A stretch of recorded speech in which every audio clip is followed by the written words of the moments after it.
Hey guys, Legendaray here, and well, these recent October balance changes for Season 4 have honestly caught us all off guard. This new meta is going to be super weird with so many wacky decks popping up here and there. In fact, I think it's actually going to be worse than last month's meta, because this time we've got Mega Knights, Witches, Giant Skeletons, Wall Breakers, and all of these are meta. So today, I'm going to compile a quick list of the top 5 cards to run this month. These 5 cards are definitely some of the most powerful at the moment, and I'm sure playing any of them will give you an edge in this crazy upcoming season. But before we get into the video, it's sponsor time! This video was brought to you by Raid Shadow Legends. You've heard of them before, and I mean, with 10 million downloads and an almost perfect rating from over 300,000 reviews in a few months, Raid is a game that essentially brings the PC gaming experience to mobile, stressing both a high quality of detail as well as a high degree of customization. And if that's not enough, it's got something for almost every kind of player. If you're into a storyline, collecting new characters, or even just PvP, even if you're busy, just plop the game on auto and farm those rewards automatically. This game just dropped a new factions feature with 21 challenging stages that give you more and more rewards. It also gives new players big boosts, including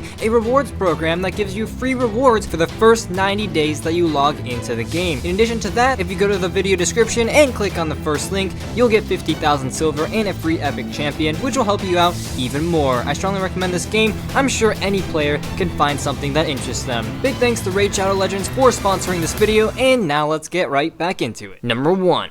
The Witch. I mean, the Witch was a change that the community pretty much was split about. Half of everyone thought that the change was gonna be a crazy buff, and the other half thought that it was going to be a rather solid change. However, as these balances have finally begun to settle in, this is not the case. You can pretty obviously see that the Witch did in fact get a buff. The Witch basically serves a role of a better musketeer for 5 elixir. In fact, she's basically become kinda similar to the old Fisherman. So far, unless pretty much every deck evolves to specifically counter the Witch, she's pretty much gonna fit into every single archetype ever. Expo, Beatdown, Mega Knight, Clone, you name it, she will find a spot. Another aspect of this is actually her skeleton spawns. Although it seemed like she spawned less skeletons, this actually wasn't the case. In fact, since she spawns 4 skeletons every time instead of 3, she essentially spawns the same, if not a little bit more skeletons than before.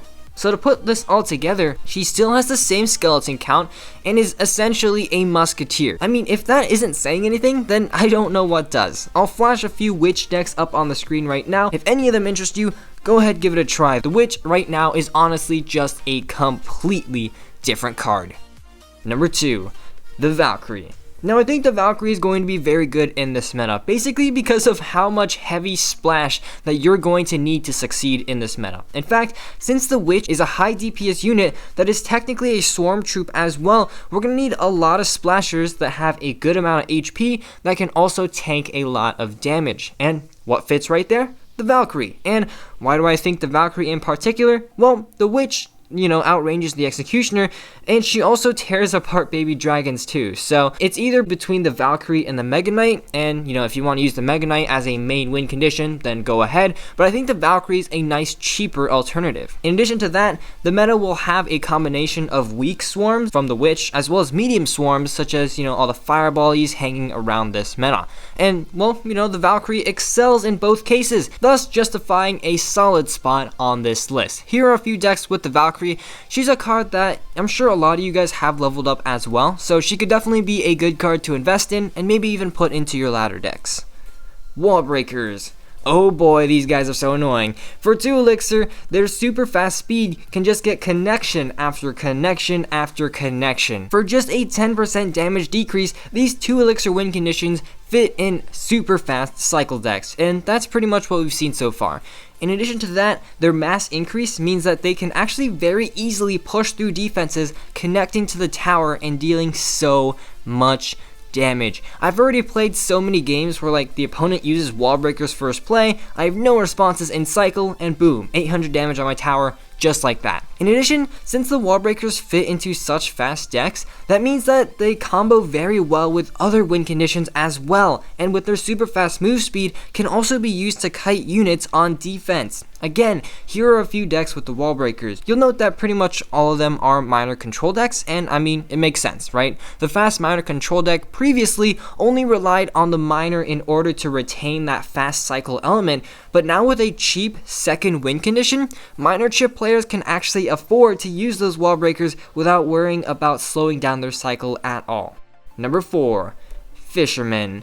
Now this guy we all thought got a well-deserved nerf. However, he's still being used? What? However, this is as expected. What truly made the Fisherman special isn't his damage or his hit points either. It's that pulling mechanic from his hook, which is 100% level independent. So fine, the Fisherman got this nerf, great, but what I want to see coming hopefully next month is a nerf to that hook mechanic. I'm calling it already. In fact, I know that many top players last season on the ladder were actually able to just get away with a level 12 Fisherman. So, I mean, these players pretty much won't be affected by this nerf. Either way, I mean, it's pretty self-explanatory, but this Fisherman will continue to be seen in almost every archetype in the game and also retain a high use and win rate as well. A few decks I'm gonna have, popped up in the background, but again, pretty much they're just gonna be the same decks from last season.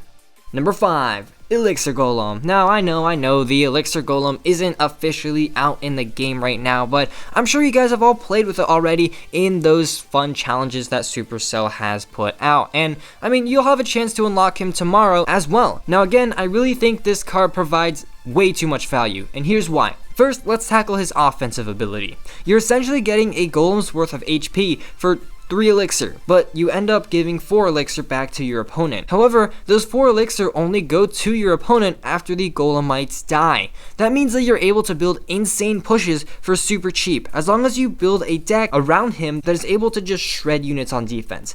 I think of him as kind of like a reverse elixir collector. Instead of spending elixir now to gain an elixir advantage later, you're spending less elixir to turn into more firepower at the risk of a bigger counter push. Now with this Elixir Golem, he's definitely going to be seen in quite a few archetypes. I think the most prominent one is going to be a split lane sort of high pressure type deck. Now in my opinion, this can be anything from 3 musketeers to bridge spam. The intense pressure that these decks will deliver with essentially a 7 elixir tank is going to be just absolutely crazy. Secondly, I think he'll maybe see a place in a few beatdown decks as well, because after all, he is a tank. And I mean, just applying this same logic, you can see he fits into so many different roles that for me, it's hard to imagine him not being a force to reckon with in this new meta.